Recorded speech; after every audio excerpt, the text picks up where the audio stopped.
അസസ്മെൻറ്റിൽ unit 4 last chapter 16 examination reform reports. അപ്പോൾ examination എന്ന് പറയുന്നത് എഡ്യൂക്കേഷനിൽ വളരെ ക്രൂഷ്യൽ ആയിട്ടുള്ള ഒന്നാണ്.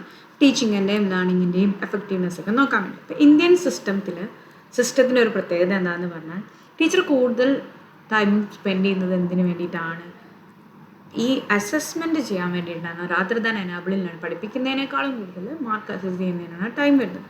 അപ്പോൾ സ്കൂളിൻ്റെ എല്ലാം പ്രധാനപ്പെട്ട ഒരു ഫോക്കസ് എക്സാമിനേഷനിലും സ്ക്രീനിങ്ങിലുമാണ്. റാദർ ദാൻ എക്യുപ്പിംഗ് സ്റ്റുഡൻസിലാണ്. കുട്ടികളെ പഠിപ്പിക്കുന്നതിനേക്കാളും കൂടുതൽ പ്രയോറിറ്റി ഇതിനാണുള്ളത്.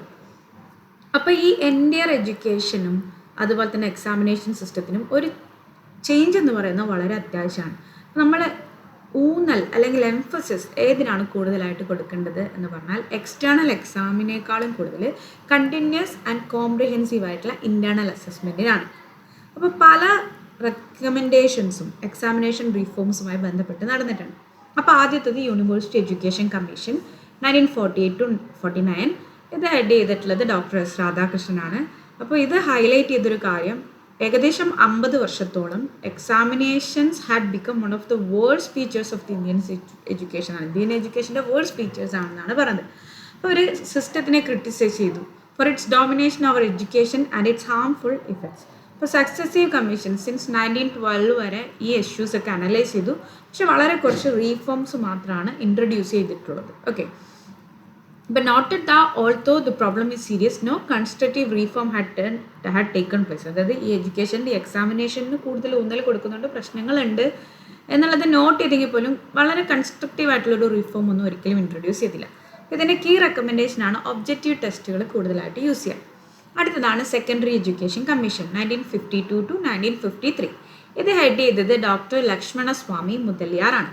ഇവർ ഒബ്സർവ് ചെയ്ത കാര്യം, examinations dictate the curriculum instead of guiding it. Examinations ആണ് കരിക്കുലം എന്താണെന്നുള്ളത് ഡിക്റ്റേറ്റ് ചെയ്യുന്നത്, അല്ലാതെ കരിക്കുലം അല്ല എക്സാമിനേഷനെ ഗൈഡ് ചെയ്യുന്നത് എന്നുള്ളതാണ്. ഇപ്പോൾ എക്സാംസ് എക്സ്പെരിമെൻറ്റേഷനെ പ്രിവെൻറ്റ് ചെയ്യുന്നുണ്ട്, അതുപോലെ തന്നെ പ്രോപ്പർ ട്രീറ്റ്മെൻറ്റ് ഓഫ് ദി സബ്ജക്ട്സിനെ പ്രിവെൻറ്റ് ചെയ്യുന്നുണ്ട്, പിന്നെ യൂണിഫോമിറ്റിയെ പ്രൊമോട്ട് ചെയ്യുന്നുണ്ട്.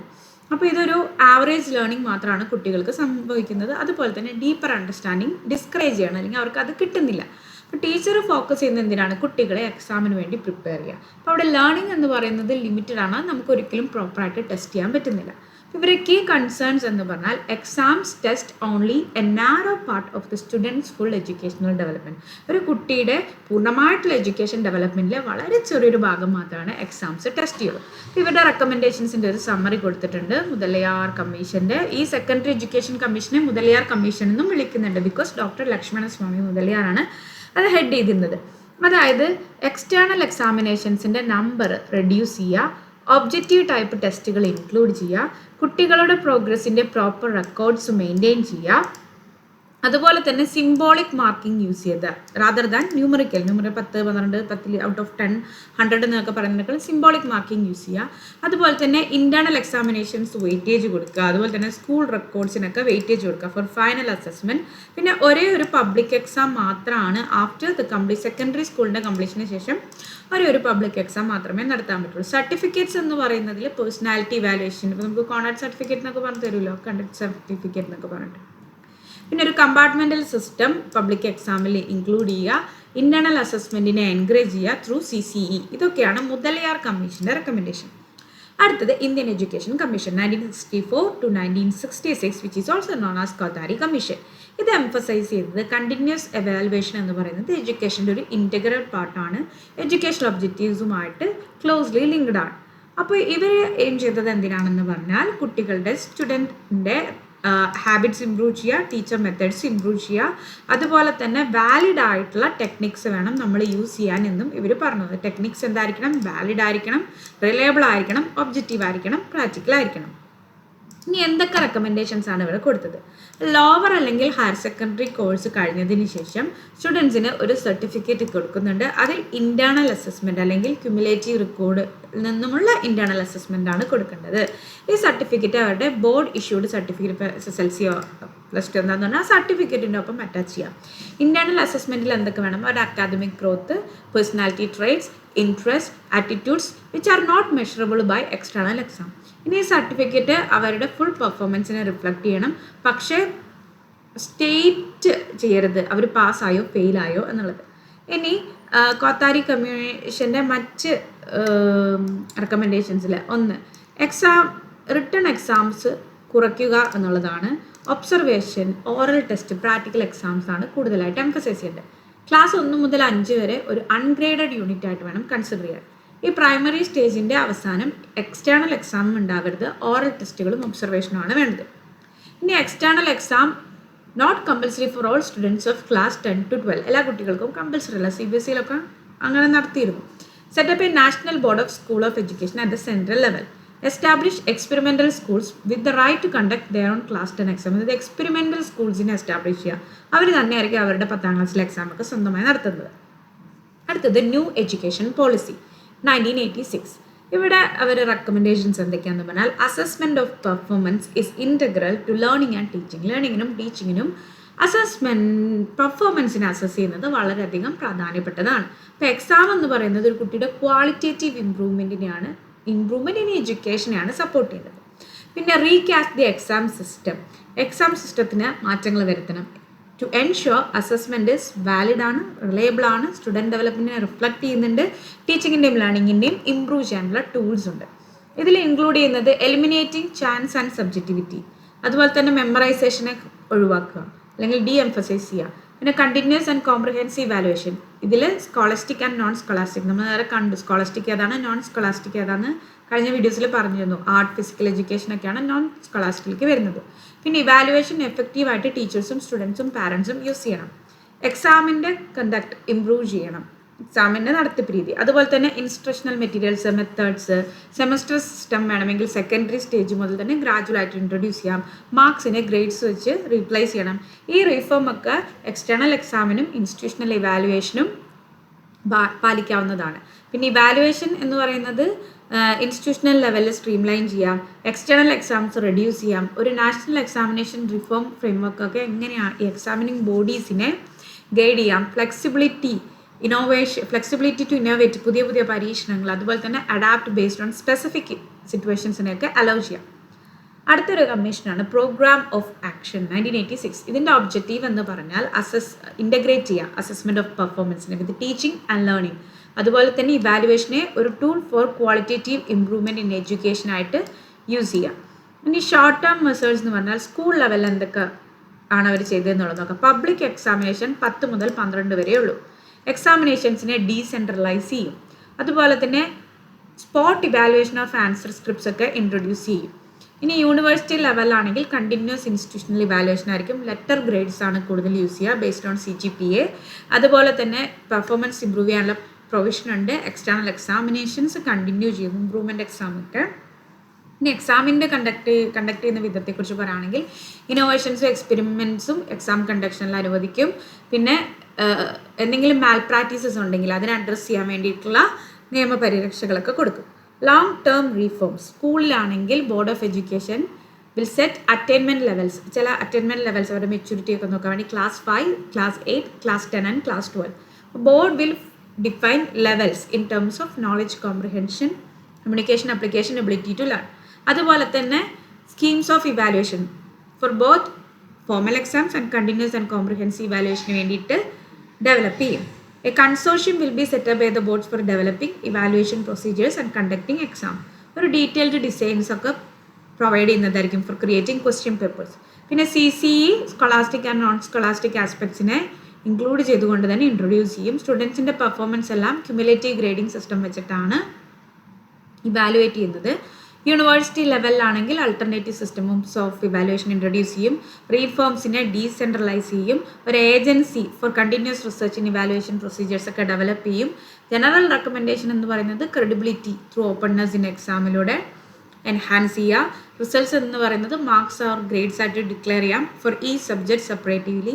പിന്നെ സബ്സീക്വൻ്റ് അറ്റംപ്റ്റ്സ് ഒക്കെ ഗ്രേഡ്സ് ഇംപ്രൂവ് ചെയ്യാൻ വേണ്ടിയിട്ട് കൊടുക്കാം. ക്വസ്റ്റ്യൻ ബാങ്ക്സ് ഡെവലപ്പ് ചെയ്യാം. അതുപോലെ തന്നെ ഡീറ്റെയിൽഡ് മാർക്കിംഗ് സ്കീംസ് ഒക്കെ ഒബ്ജക്റ്റീവ് സ്കോറിന് വേണ്ടിയിട്ട് ഡെവലപ്പ് ചെയ്യാം. പിന്നെ ഇന്നോവേറ്റീവ് ഐഡിയാസ് ഒക്കെ എക്സാമിനേഷനെ കണ്ടക്ട് ചെയ്യുന്ന വിധത്തിൽ ഇൻക്ലൂഡ് ചെയ്യാം. Separate certificates for internal and external valuation കൊടുക്കാം. പിന്നെ ടീച്ചർ ട്രെയിനിങ്ങും ഓറിയൻറ്റേഷൻ പ്രോഗ്രാംസ് ഒക്കെ ഓർഗനൈസ് ചെയ്യാം. അടുത്തതാണ് നാഷണൽ ടെസ്റ്റിംഗ് സർവീസ് NTS അതായത് ഒരു national testing service quality control മെക്കാനിസത്തിന് വേണ്ടി എസ്റ്റാബ്ലിഷ് ചെയ്യുക. അതുപോലെ തന്നെ വോളണ്ടറി ആയിട്ടുള്ള നാഷണൽ വൈഡ് ടെസ്റ്റൊക്കെ കണ്ടക്ട് ചെയ്യുക. പിന്നെ നോൺ റെഫറൻസിങ് ആൻഡ് ഇൻഡിപെൻഡൻറ്റ് ടെസ്റ്റിങ്ങിൽ വേണം ഇത് കണ്ടക്ട് ചെയ്യാൻ വേണ്ടിയിട്ട്. ഓക്കെ, നോൺ റെഫറൻസിങ് എന്ന് പറഞ്ഞാൽ മറ്റു കുട്ടികളുമായിട്ട് ഒരു കുട്ടിയുടെ പെർഫോമൻസിനെ കമ്പയർ ചെയ്യുന്നതാണ്. ഇനി പ്രോഗ്രാം ഓഫ് ആക്ഷൻ 1992, അതായത് NPE 1986 റിവൈസ് ചെയ്തിരുന്നു 1992. ഇത് ഇൻഫോം ചെയ്ത 2 കമ്മിറ്റിയാണ്. ഒന്ന് രാമമൂർത്തി കമ്മിറ്റി 1990, അതുപോലെ തന്നെ ജനാർദ്ദന റെഡ്ഡി കമ്മിറ്റി 1992. ഇവരൊരു new program of action recommend ചെയ്തു. അങ്ങനെ മിനിസ്ട്രി ഓഫ് HRD ഒരു ഡോക്യുമെൻ്റ് റിലീസ് ചെയ്തിട്ടുണ്ട്, ദ പ്രോഗ്രാം ഓഫ് ആക്ഷൻ 1992. അടുത്തതായിട്ട് വരുന്നതാണ് നാഷണൽ കരിക്കുലം ഫ്രെയിംവർക്ക് 2005. ഇതിൽ ഏറ്റവും ഇമ്പോർട്ടൻ്റ് ഇതാണ്, evaluation guidelines by stage. ഓരോ സ്റ്റേജിലും എന്തൊക്കെ ഇവാലുവേഷൻ ഗൈഡ് ലൈൻസ് ആണ് അവർ കൊടുത്തത്. ആദ്യത്തെ പ്രൈമറി സ്റ്റേജ് 1 മുതൽ 5 വരെ കണ്ടിന്യൂസ് അസസ്മെൻറ്റ് മാത്രമേ ഉള്ളൂ. ഫോർമൽ പീരിയോഡിക് ടെസ്റ്റുകളില്ല, grades, marks, pass, fail, detention, ഇതൊന്നുമില്ല. മെറിറ്റ് റാങ്കിങ് എന്ന് പറയുന്ന സിസ്റ്റത്തിനെ അബോളിഷ് ചെയ്യണം. അടുത്തത് upper primary stage class 6 to 8. ഇവിടെ കണ്ടിന്യൂസ് ആൻഡ് പീരിയോഡിക് അസസ്മെൻറ്റുകളുണ്ട്, യൂണിറ്റ് ടെസ്റ്റുകൾ, ടേം എൻഡ്, ഇപ്പോൾ ഒരു യൂണിറ്റ് കഴിഞ്ഞിട്ട് എക്സാം, അതുപോലെ തന്നെ ഇപ്പോൾ നമ്മൾ ഓണം എക്സാം അങ്ങനെയൊക്കെ പറയുന്ന പോലെ ടേം ആൻഡ് എക്സാം, പിന്നെ minimal weight to annual exam, പിന്നെ കംപ്ലീറ്റ്ലി ഇൻറ്റേർണൽ ആണ്, ബോർഡ് എക്സാംസ് ഇല്ല, ഡയറക്റ്റ് ഗ്രേഡിംഗ് സിസ്റ്റമാണ്, പിന്നെ റിട്ടേൺ ആൻഡ് എക്സ്പെരിമെൻ്റൽ കോമ്പണൻസ് ഒക്കെ യൂസ് ചെയ്യാം, വേണമെങ്കിൽ ഓപ്പൺ ബുക്ക് എക്സാംസ് ഒക്കെ യൂസ് ചെയ്യാമെന്ന് പറഞ്ഞിരുന്നു. അടുത്തത് സെക്കൻഡറി സ്റ്റേജ് ക്ലാസ് 9 to 10. ഇവിടെയും കണ്ടിന്യൂസ് ആൻഡ് പീരിയോഡിക് അസസ്മെൻ്റ് ആണ്. എക്സാം സ്ട്രെസ് കുറയ്ക്കുക, CCE ഇൻട്രൊഡ്യൂസ് ചെയ്യുക, continuous and comprehensive evaluation. Class 10 board exam വേണമെങ്കിൽ എടുക്കാം, ഒരു ലോങ് ടേം ഇതിൽ ഓപ്ഷണൽ ആയിട്ട് വേണമെങ്കിൽ ബോർഡ് എക്സാമിന് മാറ്റാമെന്ന് പറയുന്നുണ്ട്. ഹയർ സെക്കൻഡറിയിൽ ക്ലാസ് 11 to 12. ഇവിടെയും കണ്ടിന്യൂസ് അസസ്മെൻ്റ് ആണ് വിത്ത് സം എക്സ്റ്റേണൽ കോമ്പണൻസ്. ഇവിടെ എക്സ്പെരിമെൻറ്റ്, ടെക്നോളജി ബേസ്ഡ് ടെസ്റ്റ് ഒക്കെ കൂടുതലായിട്ട് എക്സ്പ്ലോർ ചെയ്യുന്നുണ്ട്. പിന്നെ ക്രെഡിറ്റ്സ് അവരുടെ ഓൺ ഫേസിൽ അക്യുമുലേറ്റ് ചെയ്യാനായിട്ട് അലോ ചെയ്യുന്നുണ്ട്. പിന്നെ എക്സാം എന്ന് പറഞ്ഞാൽ എല്ലാ സബ്ജക്റ്റിനും കൂടി ഒരുമിച്ച് ഇരുന്ന് എഴുതുക എന്നുള്ളൊരു രീതി വേണ്ട എന്നും ഇവിടെ പറയുന്നുണ്ട്. ഇനി എക്സാമിനേഷൻ റീഫോംസിൽ പബ്ലിക് എക്സാം 10-12 എക്സാമിനെയൊക്കെ റീപ്ലേസ് ചെയ്യുക, അങ്ങനെ സ്ട്രെസ്സ് കുറയ്ക്കാമെന്ന് പറയുന്നുണ്ട്. പിന്നെ ക്വിസ് ടൈപ്പ് ക്വസ്റ്റ്യൻസ് ഒക്കെ അവോയ്ഡ് ചെയ്യാനായിട്ട് പറയുന്നുണ്ട്, കാരണം അത് റോട്ട് ലേണിങ്ങിലേക്കാണ് ലീഡ് ചെയ്യുന്നത്. ഇനി paper setting, examining and reporting, quality questions frame ചെയ്യുക, പേപ്പർ സെറ്റിംഗ് മാത്രമല്ല. പിന്നെ എന്താണ്, ടൈപ്പോളജി ഓഫ് ക്വസ്റ്റ്യൻ പേപ്പേഴ്സിനെ കാറ്റഗറൈസ് ചെയ്യാം, difficulty level, topic area, concept, competency, time required. പിന്നെ ഷോർട്ടർ എക്സാംസ് ആക്കുക, അതുകൊണ്ട് കൂടുതൽ ഫ്ലെക്സിബിൾ ആയിട്ടുള്ള ടൈം ലിമിറ്റ്സ് കിട്ടും. ക്വാളിറ്റി ഇംപ്രൂവ് ചെയ്യുക, consistency with proper pay, random checks and computerisation ഒക്കെ ചെയ്യാം. അതുപോലെ തന്നെ സ്കൂൾസിനെയൊക്കെ CC അഡോപ്റ്റ് ചെയ്യാൻ വേണ്ടിയിട്ട്, ഫോർ ഡയഗ്നോസിസ് ആൻഡ് റെമഡിയേഷൻ ഒക്കെ വേണ്ടിയിട്ട് അഡോപ്റ്റ് ചെയ്യാനായിട്ട് പ്രോത്സാഹിപ്പിക്കുക. സ്കൂൾ ബേസ്ഡ് അസസ്മെൻറ്റിലും ഇൻറ്റേർണൽ എക്സാമിനേക്കും കൂടുതലായിട്ട് ഷിഫ്റ്റ് ചെയ്യുക. ഗ്രേഡ് എന്ന് പറയുന്നത് റിലേറ്റീവ് ആയിരിക്കും, അബ്സല്യൂട്ട് സ്കെയിലായിരിക്കരുത്. Scale internal grades against external marks. Flexibility in assessment, കൂടുതൽ വേരീഡ് ആയിട്ടുള്ള അസസ്മെൻറ്റ് മോഡ്സ് ഉപയോഗിക്കുക.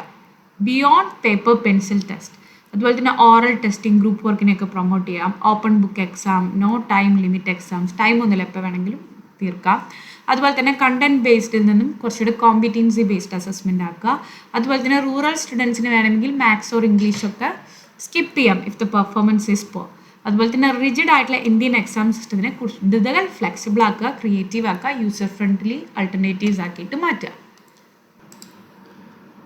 ബോർഡ് എക്സാമിനേഷൻസ് അറ്റ് അതർ ലെവൽസിലാണെങ്കിൽ ക്ലാസ് 5, 8, 9 ബോർഡ് അല്ലെങ്കിൽ സ്റ്റേറ്റ് എക്സാംസ് ഉണ്ടാവില്ല. ക്ലാസ് 10 ബോർഡ് എക്സാം ഓപ്ഷണൽ ആണ്, സെയിം സ്കൂളിൽ തന്നെ കണ്ടിന്യൂ ചെയ്യുന്നുണ്ടെങ്കിൽ. ഓക്കെ, ഇനി reform class 10 and 12 exams to reduce psychological stress. പിന്നെ വരുന്നത് എൻട്രൻസ് എക്സാമിനേഷൻസ് ആണ്. അതായത് കോമ്പറ്റേറ്റീവ് എൻട്രൻസ് എക്സാമിനേഷൻസിനെ ക്ലാസ് 12 ബോർഡ് എക്സാംസുമായിട്ട് ഡീലിങ്ക് ചെയ്യുക. അതുപോലെ തന്നെ ഒരു നോഡൽ ഏജൻസിയെ ക്രിയേറ്റ് ചെയ്യുക, ഈ എൻട്രൻസ് ടെസ്റ്റുകളൊക്കെ നടത്താനും വേണ്ടിയിട്ട് ഒരു ഏജൻസിക്ക് രൂപം കൊടുക്കുക. അടുത്തത് കേരള കരിക്കുലം ഫ്രെയിംവർക്ക് KCF 2007. ഇതിൽ എന്തൊക്കെയാണ് ഇവാലുവേഷൻ ഇംപ്രൂവ് ചെയ്യാൻ വേണ്ടി സജഷൻസ് കൊടുത്തിട്ടുള്ളത്? ഒന്ന്, ടീച്ചറിൻ്റെ റൈറ്റ്, അവകാശത്തിനെ കുറിച്ച് പറയുകയാണെങ്കിൽ the teacher should evaluate the child's academic achievement. അത് ടീച്ചറുടെ അവകാശമാണ് എന്നുള്ളതാണ് ഇവിടെ പറയുന്നത്. ഇനി continuous and comprehensive evaluation CCE learning ആക്ടിവിറ്റീസുമായിട്ട് അലൈൻ ചെയ്തിട്ടുള്ള ഒന്നായിരിക്കണം. Lower primary class 1 to 2 only annual exam മാത്രം മതി, കണ്ടിന്യൂസ് ഇവാലുവേഷൻ ധാരാളം. അപ്പർ പ്രൈമറിയിലാണെങ്കിൽ 1 written exam, mid year exam along with continuous evaluation. ഹൈസ്കൂളിലാണെങ്കിൽ half yearly exam, periodic feedback, continuous evaluation. And we must also ensure the link between learning outcomes and evaluation. ഒരുപാട് techniques use ചെയ്യാം four continuous evaluation flexible ആയിരിക്കണം, effective ആയിരിക്കണം, transparent ആയിരിക്കണം. Term and continuous evaluation compliment ചെയ്യുന്നതായിരിക്കും. Term എക്സാമും continuous സിയും ടിയും ഒക്കെ കോംപ്ലിമെൻറ്റ് ചെയ്യുന്നതായിരിക്കും. ടീച്ചർ പിന്നെ സ്യൂട്ടബിൾ ആയിട്ടുള്ള ടൂൾസൊക്കെ കണ്ടിന്യൂസ് ഇവാലുവേഷന് വേണ്ടി ഡെവലപ്പ് ചെയ്യണം. കണ്ടിന്യൂസ് ഇവാലുവേഷൻ എന്ന് പറയുന്നത് ഫീസിബിൾ ആയിരിക്കണം, ഫെയർ ആയിരിക്കണം. Learner should also be able to self evaluate ചെയ്യാൻ പറ്റണം. ആൻസർ കീസ് സ്വയം ഉണ്ടാക്കാൻ പറ്റണം. ക്വസ്റ്റ്യൻസ് എന്ന് പറയുന്നത് പ്രാക്ടിക്കൽ ആസ്പെക്ട്സിനെ ഫോക്കസ് ചെയ്തിട്ടുള്ളതായിരിക്കണം. പിന്നെ തോട്ട് പ്രോസസ്സിൽ കൂടുതൽ ഫോക്കസ് കൊടുക്കണം. ബോർഡ് എക്സാം 10th-നും 12th-നും മാത്രം. പിന്നെ 9th-ലും 10th-ലും കുട്ടികൾക്ക് ചോയ്സ് ഓഫ് സബ്ജക്ട്സ് ഉണ്ടാവും. അതുപോലെ തന്നെ choice between general and special levels ഒക്കെ ഉണ്ടാവും ബോർഡ് എക്സാമിൽ. Open book and online exams introduce ചെയ്യാമെന്ന് പറയുന്നുണ്ട്. പോർട്ട്ഫോളിയോ അനാലിസിസ് ഒക്കെ ഇവാലുവേഷൻ്റെ പാർട്ടായിട്ട് കൊണ്ടുവരാം. പിന്നെ സ്റ്റുഡൻസിനെ എക്സാംസ് എഴുതാനായിട്ട് അലോ ചെയ്യുന്നത് വെൻ ദേ ആർ റെഡി, അവർ റെഡി ആകുമ്പോൾ മാത്രമാണ്. Clear understanding of global systems for parents, teachers, media. അതുപോലെ encourage teachers to innovate evaluation modes. പിന്നെ മോണിറ്ററിങ് ഓർ ഗ്രേഡിങ് ഇവാലുവേഷനൊക്കെ സ്ട്രെങ്തൻ ചെയ്യുക. പാരൻസ് അൺഒഫീഷ്യൽ മോണിറ്റേഴ്സ് ആവാം. ഏകദേശം 200 അക്കാദമിക് ഡേയ്സ് പബ്ലിക് എക്സാം ഷെഡ്യൂളിന് മുമ്പായിട്ട് തന്നെ ഉണ്ടെന്ന് ഉറപ്പുവരുത്തണം. ലേണർ ടീച്ചർ ഡയലോഗിനെയൊക്കെ പ്രൊമോട്ട് ചെയ്യണം കണ്ടിന്യൂസ് ഇവാലുവേഷനിൽ. അടുത്തത് Kerala school curriculum 2013 common approach. ഇതെന്ന് പറയുന്നത് ഔട്ട്കം ബേസ്ഡ് അസസ്മെൻ്റ് ആണ്. CCE continuous and comprehensive evaluation adopt ചെയ്യുക. CCE 3 തരത്തിൽ തിരിക്കാം. ഒന്ന് ലേണിംഗ് പ്രോസസ് അസസ്മെൻറ്റ്, പിന്നെ ഒന്ന് പോർട്ട്ഫോളിയോ അസസ്മെൻറ്റ്, മൂന്നാമതായിട്ട് യൂണിറ്റ് ബേസ്ഡ് അസസ്മെൻറ്റ്. അതിനുശേഷം ടീച്ചർ പ്ലാനേഴ്സും സബ്ജക്റ്റ് ആക്ടിവിറ്റി ലോഗ്സ് ഒക്കെ ഇഫക്റ്റീവ് പ്ലാനിങ്ങിന് വേണ്ടി യൂസ് ചെയ്യാം. പിന്നെ we can give weightage to questions during paper setting സമയത്ത് ക്വസ്റ്റ്യൻസിന് അത് അപ്രോപ്രിയേറ്റ് ആയിട്ടുള്ള വെയിറ്റേജസ് കൊടുക്കാം. Blue print, scoring keys, marking schemes ഒക്കെ യൂസ് ചെയ്യാം. ഇൻഡിക്കേറ്റർ ബേസ്ഡ് അസസ്മെൻറ്റും പോർട്ട്ഫോളിയോ ഇൻഡിക്കേറ്റേഴ്സും യൂസ് ചെയ്യാം. Open book exam, theory, practicals TEയിൽ ഉൾപ്പെടുത്താം. പിന്നെ പ്രാക്ടിക്കൽസ് ഒക്കെ സെക്കൻഡ് ഇയറിൻ്റെ അവസാനം 11 സബ്ജക്ട്സ് നടത്താം. Health and physical education performance assessment നടക്കാം. സോഷ്യോ എക്കണോമിക് ലേണിംഗ് അസസ്മെൻറ്റ് എല്ലാ സബ്ജക്റ്റിനും കൊടുക്കാം. ഓൾറൗണ്ട് ഡെവലപ്മെൻറ്റിനെ ഫോക്കസ് ചെയ്യണം. അക്കാദമിക് എക്സലൻസ് മാത്രമല്ല, encourage creative and social service attitude, talent മാത്രമല്ല, സ്പെഷ്യൽ ഗ്രേഡ് സർട്ടിഫിക്കറ്റ്സ് ഒക്കെ മറ്റ് ആക്ടിവിറ്റി പാർട്ടിസിപ്പേഷന് വേണ്ടി കൊടുക്കാം. ഫൈനൽ CE സ്കോർ എന്ന് പറയുന്നത് ബെസ്റ്റ് സ്കോർ എമംഗ് 3 ടേംസ് ആയിരിക്കണം. ക്ലാസ് 12ലെ പബ്ലിക് എക്സാം എന്ന് പറയുന്നത് final return plus practical TE scores ആയിരിക്കണം. ഗ്രേഡിംഗ് സിസ്റ്റംസ് ഒക്കെ കൂടുതലായിട്ടും കോഗ്നിറ്റീവ് ഡൊമൈൻസിന് വേണ്ടിയിട്ടാണ് നമ്മൾ യൂസ് ചെയ്യേണ്ടത്. കൊളാബറേറ്റീവ് എഫേർട്ടിനും എഫക്റ്റീവ് ഇവാലുവേഷനും നമുക്ക് സ്ട്രെസ് കൊടുക്കാം. പിന്നെ ഓരോ കമ്മീഷൻ്റെയും എന്ത് ഇയറിലാണ് കീ റെക്കമെൻഡേഷൻസ് എന്താണെന്നുള്ളത് ഒരു ടേബിളായിട്ട് ഇവിടെ കൊടുത്തിട്ടുണ്ട്. അതാണ് ഇതിൽ വരുന്നത്. നിങ്ങളൊന്ന് ജസ്റ്റ് ഗോ ത്രൂ ചെയ്താൽ മതി. നമ്മുടെ യൂണിറ്റ് 4 ഇവിടെ അവസാനിച്ചിരിക്കും.